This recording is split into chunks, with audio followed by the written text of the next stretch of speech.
reersiga saaqow nimaan talin jirin hadduu taliyo nimaan tegi jirin baa taga innagu waan istillo weligeen baynu istilin doqontu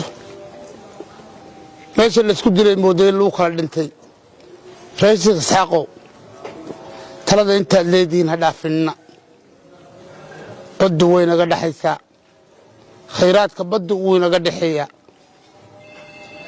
maantaynu barannay badda inaanu intifaacsannana tii hore maxaggay naga soo gelaysaa iyo etoobiyaan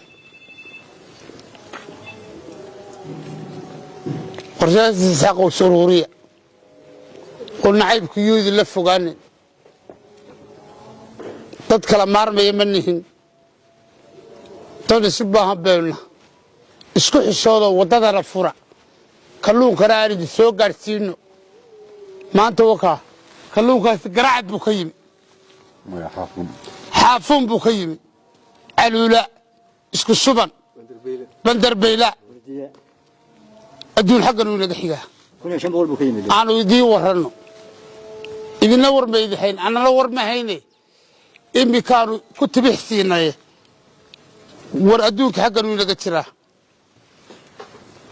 caluula isku suban bandarbayla bandar qaasim garacad oo gacan lagu dhisay qadarna may dhisin imaaraadna muu dhisin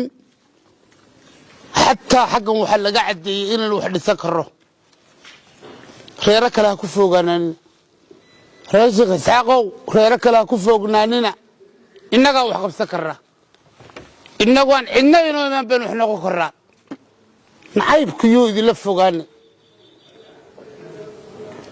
weligeen baynu istilaynaa istili doonnaa istilaynayna har ilaahay ka baqo hadalka xun hadalka wacan baa dhaamee goormaa ciil baxaysaan